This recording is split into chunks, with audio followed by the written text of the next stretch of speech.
Hello, and thank you for visiting our poster. My name is Neeli Tummala, and I'm a postdoc at Northwestern University. In this work, we address a central question in touch research. What are the statistical properties of the tactile world around us, and how can we quantify them? This is an important question because sensory systems evolved to exploit the statistical structure of their inputs. Analyzing natural scene statistics in vision and audition has advanced our understanding of neural coding and perception in those modalities. But far less is known about touch. Touch requires direct physical contact with the environment, which presents unique challenges for quantifying tactile scenes. We address this gap by characterizing the tactile prior, which is the statistical structure of surfaces in the environment before they're sampled. This work will lay a foundation for tactile scenes research and applications in neuroscience, haptics, and robotics. To characterize the tactile prior, we use a large dataset of object meshes, which includes both natural and human-made objects, sampled at sub-millimeter resolution using structured light scanning in a prior publication by Zweifel, Soya, and Hartmann in 2022.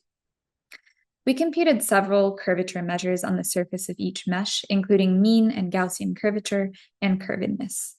And we chose to focus on curvature because it is an intrinsic pose-invariant geometric descriptor that has been linked to receptive field organization in the somatosensory cortex.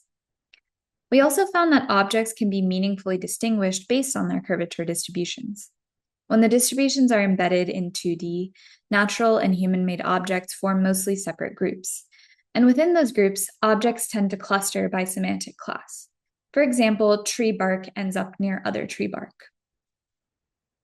These curvature distributions also show that both natural and human-made objects exhibit super Gaussian curvature distributions across all curvature types, which is consistent with observations in visual and auditory natural scenes. And between the two classes, natural objects exhibit wider ranges of curvature values, while human-made objects tend to have more values near zero. We also analyzed curvature across multiple scales because different tactile systems sample the environment at different resolutions, and behaviorally relevant quantities span multiple scales, from fine texture to global shape.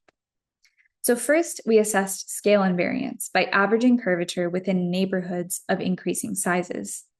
And we found that natural objects exhibit scale invariance because their curvature distributions collapse onto one another across spatial scales, while they're less aligned for human-made objects.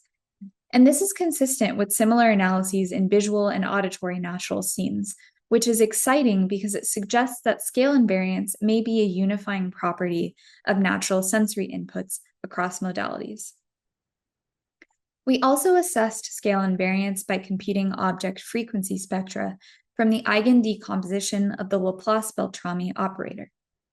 Spectra of natural objects are more closely fit by a power law than human-made objects, indicating that there is no preferred spatial scale, which supports our earlier finding of scale invariance.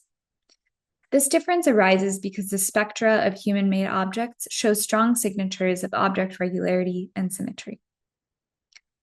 We also examined curvature across multiple scales through iterative mesh smoothing to progressively remove fine-scale surface features. After smoothing, human-made objects exhibit preferred spatial scales, while natural objects do not, again supporting our earlier scale invariance findings. Overall, our analyses suggest that touch may share computational principles that shape neural coding across sensory modalities and organisms. And because our methods and findings cover multiple spatial scales and are independent of sampling strategy, they provide a foundation for many avenues of future research in neuroscience, haptics, and robotics. We'd like to thank Nadina Zweifel for collecting the object dataset and Olivia Lee for performing additional object scans. We'd also like to acknowledge funding by the NIH and the Simons Collaboration on the Global Brain.